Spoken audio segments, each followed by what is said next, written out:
Hello बच्चों, तो आज हम बात करने वाले हैं कुछ क्वेश्चंस की जो आपके एग्जाम में बहुत ज़्यादा इंपॉर्टेंट होते हैं।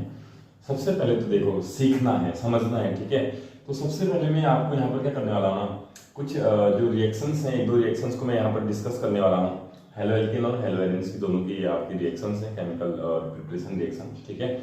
तो पहले कोशिश करो कि समझने की। जो मैं भी यहाँ पर क्वेश्चन लगा रहा हूँ, ये बहुत जगह आपका अलग अलग तरीके से काम आएंगी, लेकिन उससे पहले आपको क्या समझना है कि ये होती क्या है, कैसे समझना है इन चीज़ों को। जैसे मैं यहाँ पर आपका एग्जाम्पल ले रहा हूँ। सबसे पहला एग्जाम्पल है, कंप्लीट द रिएक्शन करके आता है इस तरीके से, और ये है एल्कोहल, ये थायोनिल क्लोराइड हम इसको बोलते हैं, प्रीवीन है, ठीक है। तो हमने समझना है कि आखिर इस रिएक्शन में ऐसा क्या होगा, प्रोडक्ट कैसे बनेगा, सबसे पहले समझना है। तो सबसे पहले ये समझना होता है कि इसमें रिएक्टेंट, मेन रिएक्टेंट क्या है। तो यहाँ पर एल्कोहल हमारा मेन रिएक्टेंट है और इट इज रिएजेंट, बेसिकली ये रिएजेंट है। और थायोनिल क्लोराइड जो आपका रिएजेंट होता है, याद रखना हमेशा उसका काम ना, जो यहाँ पर क्लोरीन है तो क्लोरीन डोनर होता है, क्लोरीन देता है, क्लोरीन डोनर होता है। और आपको मालूम है यहाँ जो है OH का जो चार्ज होगा स्लाइटली नेगेटिव होगा और R स्लाइटली क्या होगा, पॉजिटिव होगा। तो आप बता सकते हैं क्लोरीन हमेशा नेगेटिव होता है। ये मैं मैकेनिज्म से आपको नहीं बता रहा हूँ, एक जनरल वे में आपको बता रहा हूँ किस तरीके से आप प्रोडक्ट को बना सकते हैं। तो क्लोरीन कहाँ अटैक करेगा बच्चों, R पे अटैक करेगा और यहाँ से OH बाहर हो जाएगा। तो फाइनली क्या बन जाएगा बता सकते हैं, RCl, यानी हेलो एल्किन हमारा यहाँ पर फॉर्म हो जाएगा, ठीक है, हेलो एल्किन बनेगा। दूसरी बात, इस रिएक्शन की एक खास बात यह है, ये हमेशा बैक साइड से अटैक करता है। बैक साइड से अटैक कौन सी रिएक्शन में होता है, SN1 में होता है, SN2 में होता है, बताइए। बैक साइड से रिएक्शन हमेशा होता है बच्चों SN2 में। तो ये नॉर्मली जो रिएक्शन है बच्चों, ये SN2 की रिएक्शन है, इसीलिए 1 डिग्री या 2 डिग्री अल्कोहल में होती है, 3 डिग्री अल्कोहल में नहीं होती, ये भी याद रखा, ठीक है। तो मैंने बहुत सारी और चीजें आपको बता दी हैं। SN2 रिएक्शन होती है और बैक साइड से अटैक होगा, 100% इनवर्ट प्रोडक्ट इसका बनेगा। प्लस एक अच्छी बात यह है कि यहाँ पर जो है सल्फर डाइऑक्साइड बनती है प्लस HCl साइड प्रोडक्ट बनेगा। क्योंकि एसिडिक होता है इसलिए हम इसमें प्रीडीन भी ऐड करते हैं, which is basic in nature, neutralise करने के लिए रिएक्शन को। और आपका मालूम है SO2 गैस उड़ जाएगी और हमारे पास जो डिजायर प्रोडक्ट है हेलो एल्किन वो आसानी से हमें मिल जाएगा। समझिए कहानी को। एल्कोहल से इसका काम क्या है, क्लोरीन देना है, तो एल्कोहल से OH हटके क्या बन रहा है, हेलो एल्किन बन रहा है। और बहुत सारी चीजें याद रखना। दूसरा है, जैसे ऐसा कोई क्वेश्चन आ गया, अब कैसे जाने की प्रोडक्ट क्या बनेगा। तो एक बात ध्यान में रखनी, देखो सबसे पहले हमें जो दिख रहा है वो हेलो एल्किन हमें दिखाई दे रहा है। हेलो एल्किन की रिएक्शन करनी है सोडियम से ड्राई ईथर की प्रेजेंस में। तो बच्चों आपको याद रखना है, ये एक नेम रिएक्शन है जिसको हम बोलते हैं वुड्स रिएक्शन। याद आ रहा है, वुड्स रिएक्शन। वुड्स रिएक्शन में कुछ नहीं होता बच्चों, हेलो एल्किन होता है और वो ड्राई ईथर की प्रेजेंस में हम उसको रिएक्ट करा देते हैं। अब बहुत अगर आपको टाइम कम है और सीधे आपको प्रोडक्ट बनाना है, बेसिकली इसकी मैकेनिज्म वगैरह कहीं पूछी भी नहीं जाती, तो आपको कुछ नहीं करना है। जहां से ना क्लोरीन है और हेलोजन है, कार्बन और हेलोजन का जहां पर बॉन्ड होता है ना, वहां से ब्रेक करना होता है और बिल्कुल उसका यहाँ पर मिरर लगा देना होता है, ठीक है। यहाँ मिरर लगाओगे तो मिरर में क्या दिखेगा बताइए, CH3 CH2 दिखेगा, यानी यहाँ पर CH2 दिखेगा और उधर साइड क्या दिखेगा, CH3। That will be the answer. Direct करना है, उसमें बहुत टाइम वेस्ट नहीं करना है। CH3 CH2 है, एक मिरर लगा दो यहाँ पे, तो मिरर में भी क्या दिखेगा बच्चों बताइए, यहाँ पर क्या CH3 दिखेगा कि CH2 यहाँ पर शो होगा और यहाँ पर क्या शो होगा आपका CH3। That will be the answer. Actually जो ये वुड्स रिएक्शन होते हैं बच्चों, it is very very very important to double the carbon with respect to reactant. Reactant में कितने कार्बन थे, 2, और प्रोडक्ट में कितने कार्बन है, 4 कार्बन। प्लस अगर आप लिखना चाहेंगे तो इसके 2 मॉलिक्यूल एक्चुअली हमें लेने होते हैं और यहाँ पर भी 2 सोडियम हमें लेने होते हैं। तो आपका 2 NaCl क्या हो जाएगा, आप ऐसे भी इसको लिख सकते हैं, 2 माइनस यहाँ पर हो जाएगा बच्चों -2 NaCl। इस रिएक्शन की एक अच्छी बात यह है कि it will double the carbon, ठीक है, as compare to reactant in product, okay. लेकिन इसकी एक ड्रॉबैक भी है, हमेशा जो प्रोडक्ट बनता है वो इवन कार्बन वाला ही प्रोडक्ट बनता है, ऑड कार्बन वाला प्रोडक्ट वुड्स रिएक्शन से नहीं बन पाता। दूसरी बात, इसमें ड्राई ईथर का यूज इसलिए किया जाता है because sodium is highly reactive metal, as you know very well. It can react with moisture, water easily.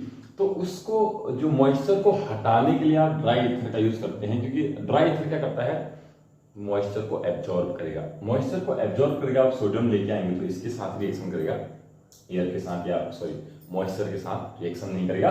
That's why in Wurtz reaction dry ether is used. चलिए अब ये कहानी आते हैं बच्चों. It is very very very important. ये क्यों important है उसका रीजन बता दे रहा हूं, क्योंकि ये लो टेम्परेचर की रिएक्शन हमारे पास है 0 से 5 डिग्री, यानी फ्रिज टेम्परेचर भी हम इसको बोलते हैं. बच्चों याद रखना, इसका नाम होता है एनिलीन.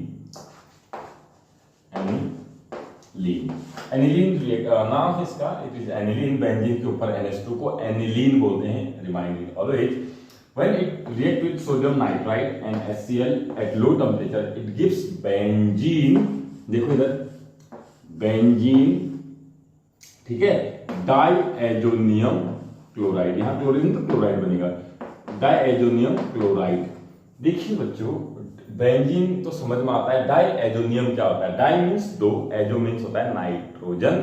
अगर नाइट्रोजन पे पॉजिटिव आता है तो उसको बोलते हैं डाइएजोनियम क्लोराइड. ओके, तो ये बनाता है आपका डाइएजोनियम क्लोराइड. आपको मालूम है यहां से आगे सैंडमेयर रिएक्शन होती है. अगर आप इसको रिएक्ट करा दो Cu2Cl2 से करा दो तो यहाँ पर जो हेलोजन होता है ना, वो सीधे कहाँ आ जाता है बच्चों? बेंजीन के ऊपर इस तरीके से जुड़ जाता है हेलोजन, है ना.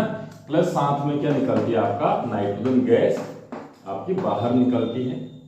तो इस रिएक्शन को यहां से aniline to benzene diazonium chloride बनने की प्रोसेस को हम बोलते हैं डाइएजोटाइजेशन. क्या बोलते हैं? डाइएजोटाइजेशन. और अगर आप बेंजीन डाइएजोनियम क्लोराइड की रिएक्शन Cu2Cl2 से कराते हैं और आपका क्लोरोबेंजीन बनती है, तो इस रिएक्शन को बोलते हैं बच्चों, this reaction, only this reaction, only this second step is known as Sandmeyer reaction. Sandmeyer reaction हम इसको बोलते हैं, ठीक है.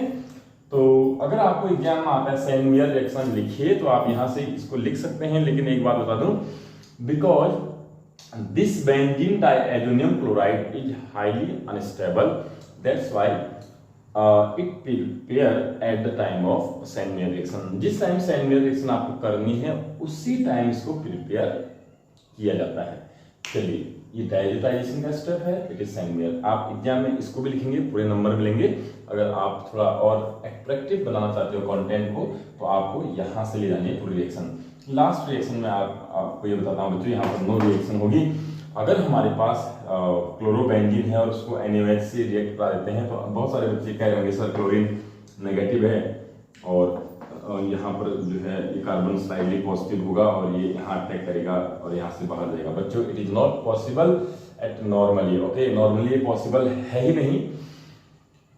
उसके 3-4 रीजन है, अभी मैं इसमें डिस्कस नहीं कर रहा हूँ. लेकिन अगर आप रिएक्शन कराना चाहते हैं, यहाँ से क्लोरीन को बाहर आके यहाँ पर आप OH इंट्रोड्यूस करना चाहते हैं, तो आपको 2 चीजें करनी होंगी बच्चों. एक तो आपको करना होगा टेम्परेचर करना होगा 623 केल्विन. ध्यान रखना, ये प्रैक्टिकल वैल्यू मैं आपको बता रहा हूं.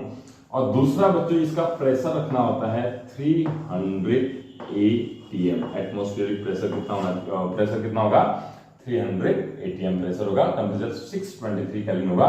याद रखना बच्चों, उसके बाद ये बॉन्ड आपका ब्रेक हो सकता है आसानी से और बेंजीन के ऊपर क्लोरीन हट के आपका क्या बन जाएगा? It will give phenol. So this is the conditional reaction. ये कंडीशन पर बनती है, अदरवाइज अगर आप क्लोरोबेंजीन में डायरेक्टली NaOH डालेंगे कोई रिएक्शन नहीं होगी. But if you will increase the temperature which is 623 Kelvin and increase the pressure about 300 atm, then it will convert into OH phenol. Okay, so this is the nucleophilic substitution reaction of chlorobenzene. तो ये आपके reactions हैं which will help you in conversion also. Okay, this is name reaction. Basically these two are name reaction also. name reaction करके भी वहां पर आ सकता है. तो चीज़ों को समझें, एक एक पॉइंट को समझें बच्चों। चलिए अगली कहानी में इतना करते हैं, अगली कहानी में एक और वीडियो लेके आपके सामने। ओके, सब्सक्राइब जरूर करें। ओके।